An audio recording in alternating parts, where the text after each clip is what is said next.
ሰላም ተማሪዎች፣ ዛሬ የምንመለከተው ጂኦግራፊ ዩኒት 4 ፖፑሌሽን ኦፍ አፍሪካ የሚለውን ሀሳብ ይሆናል። ሶ በዚህኛው ቻፕተር ላይ የመጀመሪያው ፖይንት የሚሆነው 4.1 ኦቨርቪው ኦፍ ወርልድ ፖፑሌሽን ግሮዝ ኤንድ ሳይዝ የሚለው ሀሳብ ነው። ሶ ስለ ወርልድ ፖፑሌሽን ግሮዝ እና ሳይዝ ስንመለከት የመጀመሪያው ርዕሳችን የሚሆነው ግሎባል ፖፑሌሽን ትሬንድ የሚለው ነው ማለት ነው።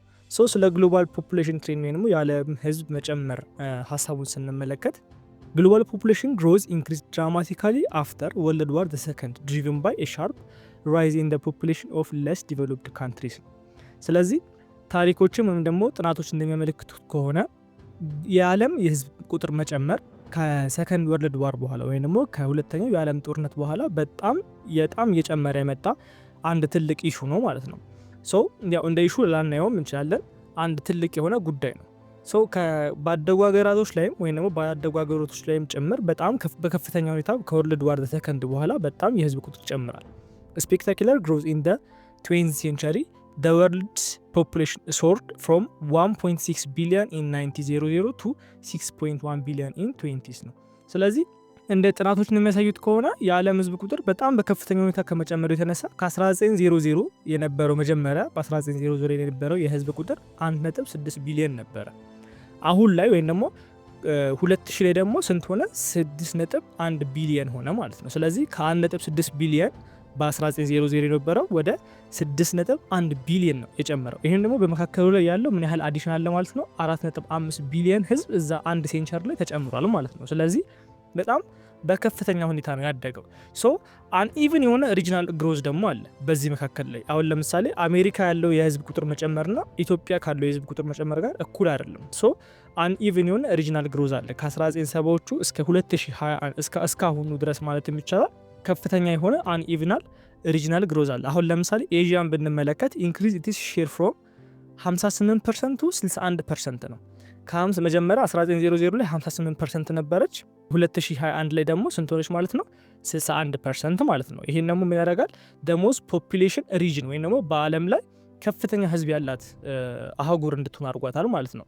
አፍሪካ ጋር ስንመጣ ደግሞ ሾውድ ሲግኒፊካንት ራይዝ ፍሮም 10% to 13% ወደ 13% ነው። አሁን ላይ እንደውም 2020 ላይ እንደውም የሚያሳየው ጥናት 17.5% የሚደርስ የህዝብ ቁጥር ለዓለም አበርክታለች ይባላል ማለት ነው።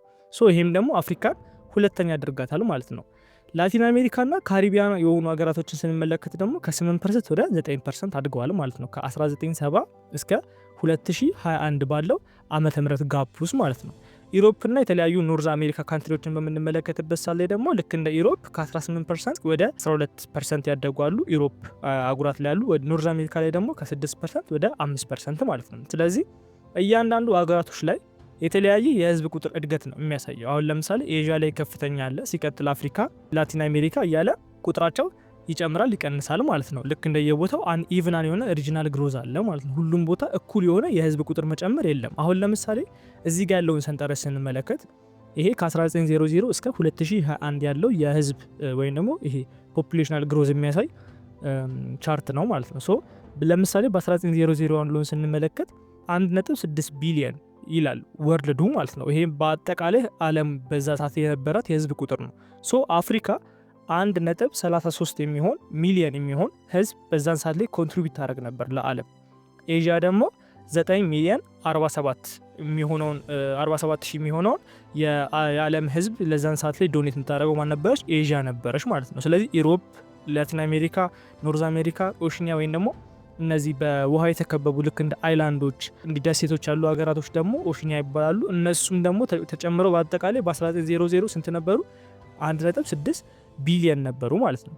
ከ2021 ላይ ደግሞ 7 ቢሊዮን ደርሰዋል ማለት ነው። ኦልሞስት በጣም ከፍተኛ የሆነ የህዝብ ቁጥር መጨመር አሳይቷል ማለት ነው። ሶ አሁን እንደተመለከትነው ከሆነ የዓለም የህዝብ ቁጥር መጨመር በጣም በከፍተኛ ሁኔታ እየጨመረ ነው ማለት ነው። ቢኮዝ በአንድ ሴንቸሪ እንኳን በዛ በ1900 እስከ 2000 በሚገኘው መካከል ላይ እንኳን የስንት ህዝብ መጨመር አይተናል? 4.5 ቢሊዮን ህዝብ ወይም ደግሞ ከ1.6 ቢሊዮን ህዝብ ወደ 6 ቢሊዮን ህዝብ ደርሰናል ማለት ነው። ስለዚህ በአንድ ሴንቸሪ ጋፕ እንኳን 4.5 ቢሊዮን ህዝብ መጨመሩን አይተናል። ስለዚህ ለዚህ የህዝብ ቁጥር መጨመር ቱ ቤዚክ ፋንዳሜንታል ድራይቨሮች አሉ። የመጀመሪያው ፌሊንግ ፈርቲሊቲ ነው። ፌሊንግ ፈርቲሊቲ ማለት ግሎባል አቬሬጅ ነምበር ኦፍ ችልድረን ፐር ውመን ድሮፕድ ነው። ወይም ደግሞ በዓለም ላይ ያሉት የሴቶች ወይም ደግሞ የእናቶች የህፃን ልጅ በአቬሬጅ በሚታሰብበት ሳለ ህፃን ልጅ የመያዝ አቅማቸው በጣም አነስተኛ እየሆነ መጣ። አሁን ለምሳሌ መጀመሪያ 1970ዎቹ አካባቢ ላይ 4.5% የሚሆኑት ሴቶች ይወልዱ ነበር።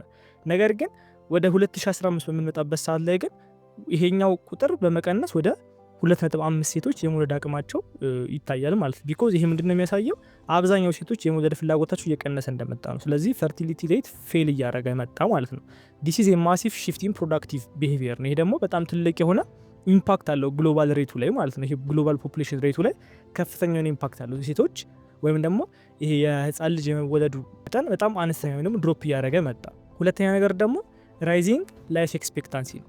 የህይወት ወይም ደግሞ አንድ ሰው በህይወት የመኖር አቅሙ በጣም እየጨመረ መጣ። ማለትም ግሎባል አቬሬጅ ላይፍ ስፓን ኢንክሪዝ ፍሮም 64.6 ይር ቱ 70.8 ይር ማለት ነው። አሁን ለምሳሌ በአንድ ሰው በአማካኝ በ1990ዎቹ አካባቢ ላይ አንድ ሰው በአማካኝ 64 ዓመት ይኖራል በዚህ ምድር ላይ ብሎ ይታሰብ ነበር።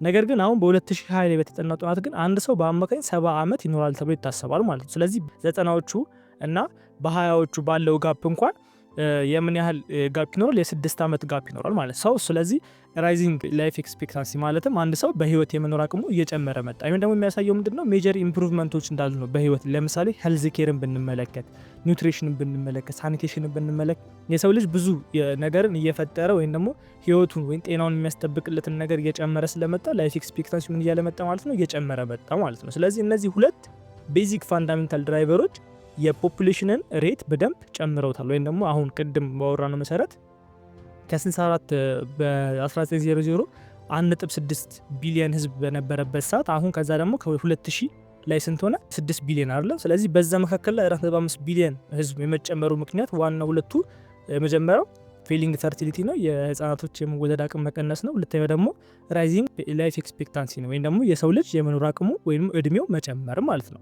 ሶ አሁን እዚህ ጋር ግልጽ እንዲሆንላችሁ እንዴት ነው የሰው ልጅ የመውለድ አቅሙ ወይም ደግሞ ሴቶች መውለድ አቅማቸውን እየቀነሱ ነገር ግን እንዴት ነው ፖፑሌሽን ሬት የሚጨምረው ስንል አንድ ግሮዝ ኢንጂን የሚባል አይዲያ አለ።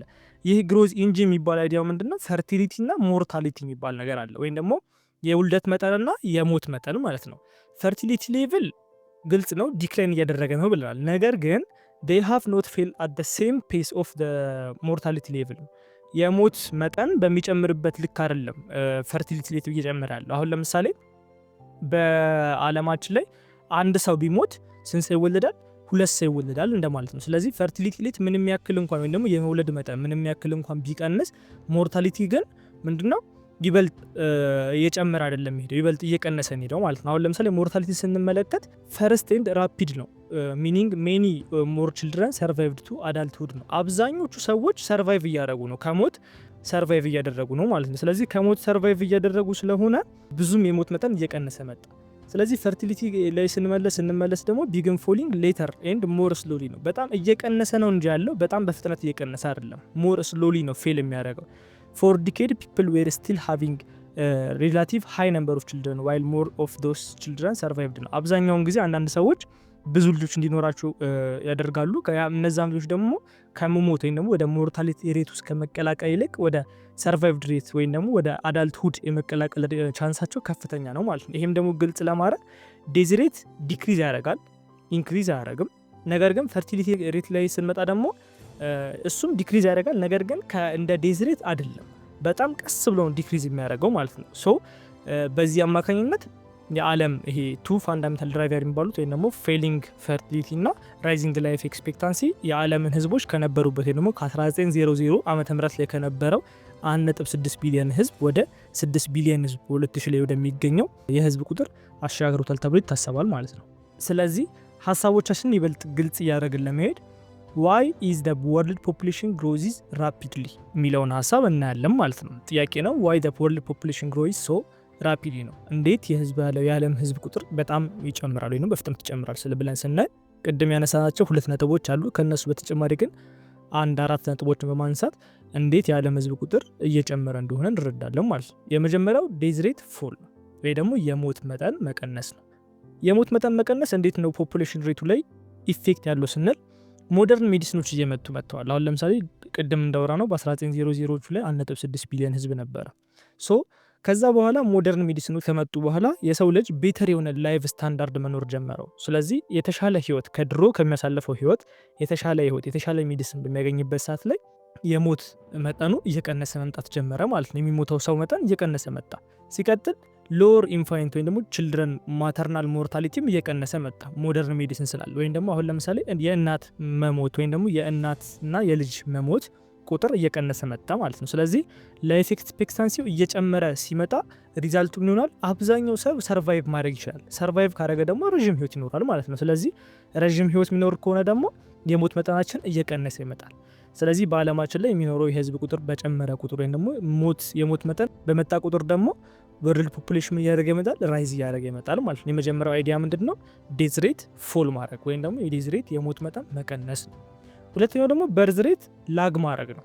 ይሄ በርዝ ሬት ላግ ማድረግ ነው ስንል አብዛኛው አሁን ለምሳሌ ድሮ የነበረው ካልቸር እና ይሄ የፋሚሊ ኖርሞች ተቀይሯል አሁን ላይ። ወይም ደግሞ ግሎባላይዜሽን የሚባል አይዲዮሎጂ አለ አሁን ላይ። አሁን ለምሳሌ ድሮ ብዙ የወለደ ሰው ኢቨን ኢፍ በኢትዮጵያ እንኳን ብዙ የወለደ ሰው ምንድነው ይከበራል፣ ቢኮዝ ልጆች አሉት፣ በልጆቹ ያልፍለታል የሚባል ነገር አለ። ስለዚህ ይሄ ነገር ካልቸራል ኤንድ ፋሚሊ ኖርሙ አሁን ላይ እየተቀየረ ቀስ እያለ እየተቀየረ መጥቷል። ስለዚህ አሁን ህዝቡ አብዛኛው ህዝብ አክሰስ አለው፣ ስለ የተለያዩ ነገሮችን ያውቃል። ስለዚህ ፋሚሊ ፕላኒንግ ይኖራል። በፋሚሊ ፕላኒንግ አማካኝነት አሁን ለምሳሌ ድሮ 6 ወይም ደግሞ 5 ይወልድ ከነበረ አሁን ላይ 2 ወይም ደግሞ 1 ይወልዳል ማለት ነው። ስለዚህ በዚህ መካከል ያለውን ጋፕ ብትመለከቱት አሁን ለምሳሌ ድሮ 6 የሚወልድ ከሆነ አሁን ደግሞ 2 የሚወልድ ከሆነ መካከሉ ላይ ስንት ጋፕ አለ ማለት ነው? 4 ጋፕ አለ፣ የ4 ልጅ ጋፕ አለ ማለት ነው። ስለዚህ እሱን ቀነሱት ማለት በርዝ ሬቱን ላጋረጉት ነው እንጂ ጭራሽ ሙሉ ለሙሉ አጠፉት ማለት አይደለም ማለት። ስለዚህ ፒፕል ኮንቲኒው ሃቪንግ ላርጅ ፋሚሊ ፎር ኤ ታይም አውት ኦፍ ሃቢት ኦር ኔሴሲቲ ነው። ስለዚህ አሁን ድሮ የነበረው አብዛኛው ህብረተሰብ ብዙ ልጅ እንዲኖረው ከማድረግ ይልቅ አሁን ላይ አስፈላጊ አይደለም ብሎ የህዝብ የቤቱ ይሄ ምንድነው የቤተሰብ ምጣኔ በማድረግ በርዝ ሬቱ ላግ እንዲያደርግ አድርጓል ማለት ነው። ግን በርዝ ሬቱ ላግ ቢያደርግም ዴዝ ሬት በጣም ፎል እያደረገ ስለሆነ እየቀነሰ ስለሆነ በጣም የህዝብ ቁጥር እየጨመረ ይመጣል ማለት ነው። ሶስተኛው ነገር ደግሞ ደግሮዝ ጋፕ አፒር ነው። ይሄ ደግሮዝ ጋፕ አፒር ማለት ዊት ፊወር ፒፕል ዳይንግ በት ሴም ነምበር ቢንግ ቦርን ነው። ግሮዝ ጋፕ ማለት አሁን ለምሳሌ የህዝብ ቁጥር ሲጨምር የህዝብ ቁጥር ጨመረ የምንለው የሟቹንና የተወላጁን ቁጥር ጋፑን ስንመለከተው ነው። ይሄ ጋፕ ደግሞ በጣም ጠባብ ነው። ማለትም በጣም ትንሽ ሰው ይሞታል፣ በተመሳሳይ በሞተው ልክ ደግሞ እንደውም በተሻለ መልኩ ምን ይላል የተጨማሪ ሰዎች እዚህ ዓለም ላይ ይጨመራሉ ወይም ደግሞ ይወልዳሉ ማለት ነው። በዛ አማካኝነት ፖፑሌሽን በጣም ሰርጅሊ ኢንክሪዝ ያደርጋል፣ በጣም በአማካኝ በደንብ ይጨምራል ማለት ነው። ስለዚህ ይሄ ግሮዝ ጋፕ አፒር ያደርጋል ማለት ነው። በሞተው ልክ እንደውም በተጨማሪ ምን ይላል የሰው ልጅ ቦርን ያደርጋል ወይም ደግሞ ይወለዳል ማለት ነው። በርዝ ሬት ኢቨንቹዋሊ ፎል ስንል ደግሞ አሁን ላይ በጣም አብዛኛው ቦታ ከተማ እየሆነ ነው ወይም ደግሞ እውቀት በጣም የተስፋፋ ነው ዱቱ አርባናይዜሽን ማለት ነው። ስለዚህ ሴቶች ኢዱኬት በሆኑ ቁጥር ወይም ደግሞ በጣም በተማሩ ቁጥር ምን ይደረጋሉ ማለት ነው? ይሄ በርዝ ሬቱ በጣም ይቀንሳል ማለት ነው። ቢኮዝ ኮንትራሴፕሽን አለ፣ የተለያዩ ፋሚሊ ፈርቲሊቲ ዲክላይን የሚደረጉበት መንገዶች አሉ። ወይም ደግሞ ይሄ የቤተሰብ ምጣኔ በማድረግ የተለያዩ የበርዝ ሬቶችን ይቀንሳሉ ማለት ነው። አሁን ለምሳሌ የቅድሙን ሰንጠረዥ በምንመለከትበት ሰዓት ላይ አፍሪካና ኤዥያ ላይ ስንመለከት ከፍተኛ የሆነ የሰው ቁጥር አለ። የተለያዩ ላቲን አሜሪካ ላይ፣ ኖርዝ አሜሪካ ላይ ስንመለከት ደግሞ አነስተኛ ቁጥር አለ። ለምን ሲባል አብዛኛው ግሎባላይዜሽን ወይም ደግሞ አብዛኛው ኤዱኬት የሆኑ ፒፕሎች የሚጀምሩት የት ነው? ላቲን አሜሪካ፣ ካሪቢያን፣ ኖርዝ አሜሪካ፣ ዩሮፕ አካባቢ ነው። ስለዚህ እነሱ ደግሞ አብዛኞቹ ሴቶች የተማሩ ወይም ደግሞ እውቀት እየጨመሩ በመጣ ቁጥር የውልደት መጠናቸው እያደረጉ ነው የመጡት፣ እየቀነሱ ነው የመጡት ማለት ነው። አብዛኛው አፍሪካና ኤዥያ ላይ ደግሞ አብዛኛው ያልተማረ ህዝብ ይበዛል። ስለዚህ ያልተማረ ህዝብ ስለሚበዛ የህዝብ ቁጥሩ ምንድነው ሪች የሚያደርገው በጣም ሃይ በሆነ ፐርሰንቴጅ ነው ማለት ነው። ስለዚህ እነዚህ አካባቢዎች ላይ እውቀት ስላለ ነው የህዝብ ቁጥር መቀነስና መጨመር የሚታየው ማለት ነው። ስለዚህ ቤዝ ዋና ፖፑሌሽን ራፒድሊ ግሮዝ እንዲያደርግ ከሚያደርጉ ነገሮች መካከል የመጀመሪያው ዴዝ ሬት ነው። ዴዝ ሬት ምን ማለት መቀነስ፣ ሁለተኛ ደግሞ በርዝ ሬት ላግ ማድረግ፣ ሶስተኛው ደግሞ ይሄ የሞትና የውልደት ጋቡ በጣም ጠባብ መሆን እና ደግሞ ይሄ ኤዱኬትድ የሆኑ ሰዎች መብዛት ወይም ደግሞ ይሄ በርዝ ሬት ኢቨንቹዋሊ ፎል የሚለው ደግሞ ከተማዊነት መስፋፋት ይህን ነገር እንዲከሰት አድርጎታል ማለት ነው። በመቀጠል የምንመለከተው ፖፑሌሽን ሳይዝ ኤንድ ግሮዝ ኢን አፍሪካ የሚለው ነው። ቅድም እንደ ወርልድ ነበር ስንመለከት የነበረው። አሁን ደግሞ ተወስነን በአፍሪካ ላይ ያለውን የህዝብ ቁጥር ሳይዝን እና ግሮዙን ጨመሩ እና አብረን እንመለከታለን ማለት ነው። በአፍሪካ ላይ ፖፑሌሽን ሳይዝ ኦፍ አፍሪካ ስንመለከት አፍሪካ ኢዝ ዘ ሰከንድ ሞስት ፖፑሌትድ ኮንቲኔንት ነች። አሁን ለምሳሌ በአለማችን ላይ ቅድም እንዳወራነው የመጀመሪያው ኤዥያ ነች፣ ሁለተኛው ደግሞ አፍሪካ ነች ማለት ነው። በአለማችን ላይ ከፍተኛ የህዝብ ቁጥር ከሚታይበት አህጉር መካከል ሁለተኛዋ አፍሪካ ነች። በ2020 ላይ ፖፑሌሽን በአፍሪካ ላይ ኦቨር 1.3 ቢሊየን ህዝብ ነበረ በ2020 ላይ ማለት ነው። ሶ በ2020 ላይ በነበረው የህዝብ ቁጥር መሰረት አፍሪካ አህጉራችን 17.5%ቱን ወርልድ ፖፑሌሽን ትሰጥ ነበር ለዓለም ማለት ነው። አሁን በፐርሰንት በሚቀመጥበት ሳለ 17.5% ነበረ የህዝብ ቁጥር ያላት አፍሪካ። ይሄም ማለት ደግሞ ምን ማለት ነው? የኤዥያ 1/3 ህዝብ የሚገኘው አፍሪካ ነው ማለት ነው በቁጥር። ሶ ከረንትሊ አፍሪካ ፖፑሌሽን ስንመለከት ነው በ2025 የአፍሪካ ህዝብ 1.57 ቢሊየን ህዝብ ራፍሊ የሚገኘው አፍሪካ ውስጥ ይገኛል ማለት ነው። አሁን ለምሳሌ ቅድም በ2020 ላይ 1.3 ቢሊየን ይገኛል ብለን አሁን ደግሞ በ2025 ደግሞ ኦልሞስት በ5 ዓመት ጋፕ ውስጥ ስንት ህዝብ አለ ማለት ነው? 1.5 ቢሊየን ህዝቦች ይገኛሉ ማለት ነው። ፐርሰንቴጁን ስንመለከት ቅድም በ2020 ላይ 1.3 ቢሊየን ህዝብ ነበረ ባልንበት ሰዓት ላይ አጠቃላይ ሪፕሬዘንት የምታደረገው አፍሪካ 17.5% የወርልድ ፖፑሌሽን ሪፕሬዘንት ታደረግ ነበር ብለናል። ስለዚህ በ2025 ደግሞ 18.8%ቱ በእርዝ ላይ ከሚገኙት መካከል ሪፕሬዘንት የምታደረገው አፍሪካ ስንት ነው? 18.8% ነው ማለት ነው። ሶ ሁሉንም ስንመለከት እንደ አህጉር የመጀመሪያው ኤዥያ 59.4%ቱን ሪፕሬዘንት ታደረጋለች። አፍሪካ ደግሞ 17.5% ሪፕሬዘንት ታደረጋለች። ኖርዝ አሜሪካ 4.8%፣ ላቲን አሜሪካ እና ካሪቢያን 8.4%ቱን ሪፕሬዘንት ያደረጋሉ። ኢሮፒያን ካንትሪስ የሚባሉት ደግሞ ኢሮፒያን ራሷ አህጉሯ 9.4 ፒፕል ወይም ፖፑሌሽን በፐርሰንት ነው ይሄ ሪፕሬዘንት ታደረጋለች። ኦሽኒያ ወይም ደግሞ ቅድም እንደወረነው እነዚህ አይላንዶች ወይም ደግሞ ደሴቶች እንደምንላቸው ደግሞ 0.5%ቱን ሪፕሬዘንት ያደርጋሉ። አጠቃላይ ወርልድ ፖፑሌሽን 100% ማለት ነው ሁሉም በምንደምርበት ሳለ። ስለዚህ አፍሪካ 17.5። ይሄኛው ቴብል በ2020 ላይ የተወሰደ ወይ ደግሞ በዛ ዓመተ ምህረት ላይ የተወሰደ እንትን ነው ማለት ነው መረጃ ነው። ሰብ ሳሃራን አፍሪካ ወይም ደግሞ ኤስኤስኤ የሚባል አፍሪካ ላይ ሰብ ሳሃራን አፍሪካ የሚባሉ ቦታዎች አሉ።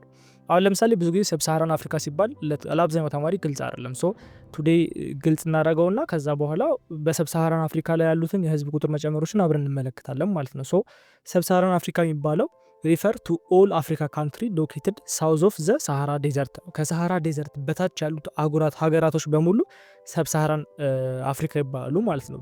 ከሳሃራ ዴዘርት ሳውዘርን ፓርቱ በሙሉ ለምሳሌ ኖት ኢንክሉድድ የሚባሉት ኖርዝ አፍሪካ ካንትሪ ለምሳሌ ልክ እንደ ኢጂፕት፣ ሊቢያ፣ ታንዛኒያ፣ አልጄሪያ፣ ሞሮኮ፣ ሱዳን እነዚህ ሀገራቶች ኖት ኢንክሉድድ ኢን ሰብ ሳሃራን አፍሪካ ማለት ነው። ግን ኢንክሉድ የሚደረጉት ደግሞ ልክ እንደ ዌስት አፍሪካ፣ ኢስት አፍሪካ፣ ሴንትራል አፍሪካ፣ ሳውዘርን አፍሪካ እነዚህ ቦታዎች ላይ ደግሞ የሚገኙ ሀገራቶች ደግሞ ኢንክሉድ ናቸው ማለት ነው በሰብ ሳሃራን አፍሪካ። ለምሳሌ እንዲህ ኖርማሊ በጥያቄ እንኳን ቢመጣ ለምሳሌ ዊች ዋን ኦፍ ዘ ፎሎዊንግ ሰብ ሳሃራን አፍሪካ ተብሎ ኢጂፕት፣ ሊቢያ፣ ታንዛኒያ፣ ኢትዮጵያ ቢባል መልሱ ሊሆን የሚችለው ማን ነው?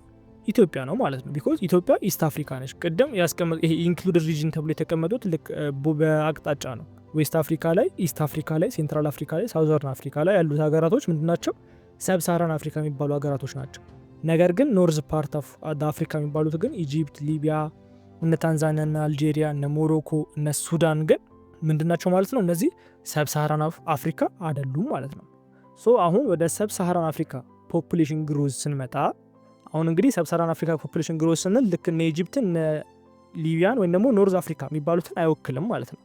ከዛ በታች ያሉትን እነ ዌስት አፍሪካ፣ ኢስት አፍሪካ፣ ሴንትራል አፍሪካ እና ሳውዘርን አፍሪካ የሚወክል አይዲዮሎጂን እያወራን ያለ ነው።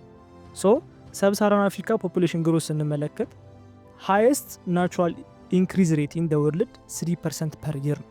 ስለዚህ ይሄ የሚያሳየው ምንድን ነው? በአለማችን ላይ 3% በየአመቱ 3% የሚያክል የህዝብ ቁጥር ናቹራል ኢንክሪዝ እንዲያደርግ ከምታደረግ ቦታዎች መካከል ሰብ ሳሃራን አፍሪካ ትልቁን ቦታ ትይዛለች ማለት ነው። ለምሳሌ ፖፑሌሽን ፕሮጀክሽንን በምንመለከትበት ሳለ በ1995 ዓመተ ምህረት ላይ 700 ሚሊዮን ህዝብ በዚህ አካባቢ ላይ ይገኝ ነበረ። ከረንትሊ እስከ 2030 ላይ ወይም ደግሞ በ2030 ዓመተ ምህረት ላይ 1.6 ቢሊዮን ህዝብ ይደርሳል ተብሎ ይታሰባል። እዛ አካባቢ ደግሞ ሰብ ሳሃራን አፍሪካ ላይ የሚገኙ ቦታዎች ላይ በሙሉ 1.6 ቢሊዮን ህዝብ ይደርሳል ይባላል ማለት ነው። ሪዝን ፎር ራፒድ ግሮዝ ለእንደዚህ አይነት ቦታዎች ደግሞ የመጀመሪያው ሪዝን ምንድን ነው? ሃይ ፈርቲሊቲ ሬት አለ።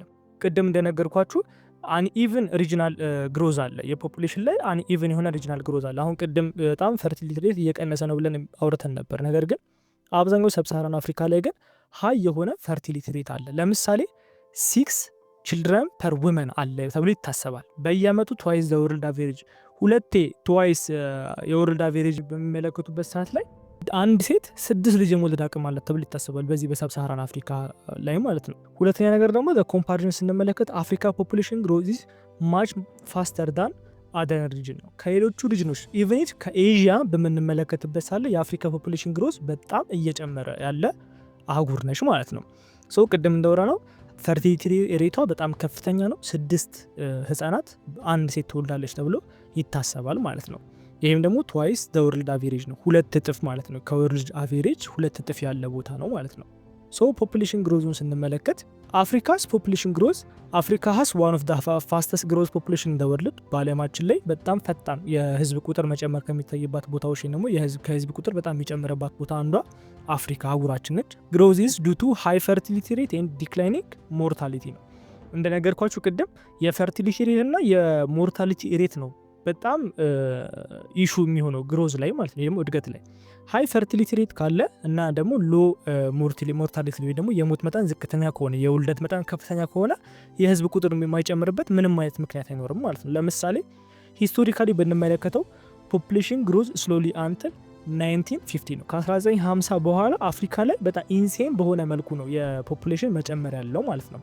ነገር ግን ያም ስሎሊ ነው ግን በጣም ይጨምራል። ለምሳሌ ሲንስ 1950 ራፒድ ፖፑሌሽን ኢንክሪዝ ፋስተር ዛን ሞስት አደር ሪጅን፣ አፍሪካ ላይ እንዳለው የኢትዮጵያ ህዝብ መጨመር በ1950 ላይ በጣም ከ1950 ጀምሮ በጣም በከፍተኛ ሁኔታ እየጨመረ ነው ማለት ነው። ትሬንድ ሾውስ ኮንቲኒቲ ግሮዝ ፕሮጀክሽን አፕቱ እስከ 2100 ዓመተ ምህረት ድረስ ይሄኛው የህዝብ ቁጥር በጣም መጨመር በጣም በከፍተኛ ሁኔታ ይጨምራል ተብሎ ይታሰባል። አፍሪካን ፖፑሌሽን ግሮዝ ኦቨር ታይም ነው፣ በታይም በጊዜ ሂደት በደንብ በከፍተኛ ሁኔታ እየጨመረ መጥቷል። ለምሳሌ በ1000 ኤዲ እስከ 1700 ኤዲ ድረስ ማለት ነው ቱክ 700 ይር ነው ፎር ፖፑሌሽን ደብል። ማለትም አሁን ለምሳሌ 1000 ዓመተ ምህረት ላይ ኤዲ ላይ የነበሩ ህዝቦች ደብል ለማድረግ አሁን ለምሳሌ 1000 ላይ የነበሩት ህዝቦች 100 ናቸው እንበል። ለምሳሌ እነዚህ 100 ህዝቦች ደብል ሆነው 200 ለመሆን 1700 ዓመት ፈጅቶባቸዋል ተብሎ ይታሰባል። ያው ቁጥሩን በትክክለኛው እንቀይረዋለን። ሶ ቱክ 700 years for population to double growth ደብል ለማድረግ በ1000 ዓመተ ምህረት ላይ የነበረውን ህዝብ ቁጥር ደብል ለማድረግ 700 ዓመት ፈጅቷል። ይሄ ደግሞ በጣም ቬሪ ስሎ ከሚባሉ አመቶች ነው ማለት ነው። ግን ከ1700 ዓመተ ምህረት እስከ 1900 ዓመተ ምህረት ላይ ደግሞ ፖፑሌሽን ድጋሚ ደብል አደረገ። ይሄን በዚህ አመትም ማለት ነው ከ1700 እስከ 1900 ከ1700 እስከ 1900 ድረስ ደብል አደረገ ድጋሚ። ይሄኛውም በአፍሪካ ሁለተኛው ሲናሪዮ ነው ማለት ነው። ይሄም ደግሞ ፖፑሌሽን ደብል ያደረገው ቀደም 700 ዓመት ፈጅቶ ነው ደብል ያደረገ የነበረው። አሁን ደግሞ በምን ዓመት ውስጥ ነው? በ200 ዓመት ውስጥ ነው ደብል ያደረገው። ይሄ ደግሞ ከነበረው ከመጀመሪያ በጣም ቬሪ ስሎ ነበር። አሁን ደግሞ አትሊስት ይሻላል። ስቲል ስሎ ነው ግን ይሻላል፣ ጨምሯል። ግን ከ1950ዎቹ 1950s በኋላ ግን ፖፑሌሽን ግሮዝ ቢካም ቬሪ ፋስት ነው። በጣም ከባድ ሁኔታ ነው፣ በጣም በፍጥነት ነው እየጨመረ የመጣው። ለምሳሌ ስቲል ናው ኢትስ ደብል ኢን ኦንሊ 25 years ነው። በ25 ዓመት በአማካኝ በ25 ዓመት ውስጥ ደብል ያደርጋል። ለምሳሌ ከ1000 ዓመተ ምህረት እስከ 1700 ዓመተ ምህረት ውስጥ በዛ መካከል ላይ ደብል ለማድረግ የነበረውን ህዝብ ደብል ለማድረግ 700 ዓመት ነበር የፈጀው። ከዛ በኋላ ደግሞ ከ1700 እስከ 1900 ደግሞ ድጋሚ ደብል ያደረገ። ይሄ ደግሞ በመካከል ላይ ያለው ጋፕ ደግሞ 200 ዓመት ነው። ይሄ ደግሞ በ200 ዓመት ውስጥ ደብል አደረገ ድጋሚ። ነገር ግን ከ1950 በኋላ ግን በ25 ዓመት ውስጥ ኢዚሊ ደብል ያደርገዋል ማለት ነው። በጣም ፈጣን ሆነ ማለት ነው። ስለዚህ የአፍሪካ ህዝብ ቁጥር በጣም በከፍተኛ ሁኔታ እየጨመረ ከመጡባት አህጉሮች መካከል አንደኛዋ ነች። ሶ አሁን ፖፑሌሽን ደብሊንግ ታይምን ስንመለከት ኢትስ ካልኩሌሽን። ሶ መጀመሪያ ዴፊኒሽኑን ስንመለከት ፖፑሌሽን ደብሊንግ ታይም ኢዝ the time it takes for population to double in size or value። ፖፑሌሽን ደብሊንግ ታይም ማለት አመት ነው ወይም ደግሞ ጊዜ ነው። ስለ ታይም ነው የሚያወራው። ይሄም ደግሞ ምን ማለት ነው?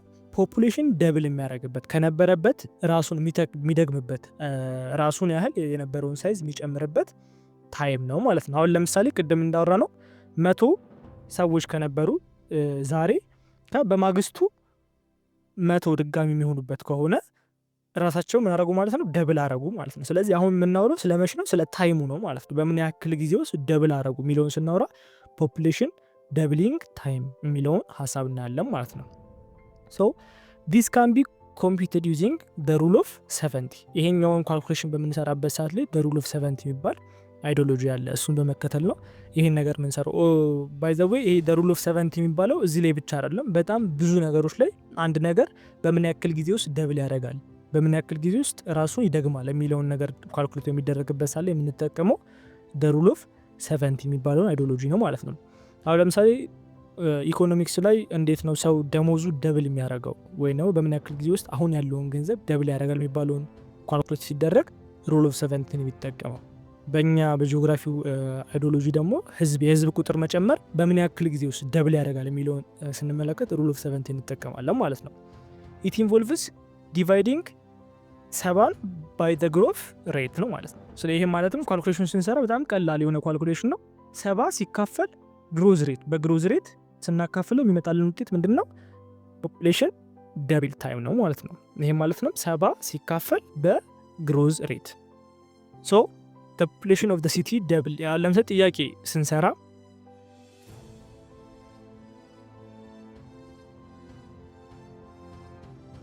ኢትዮ ኮንሰፕት ሴንተር የእናንተው ምርጥ ቻናል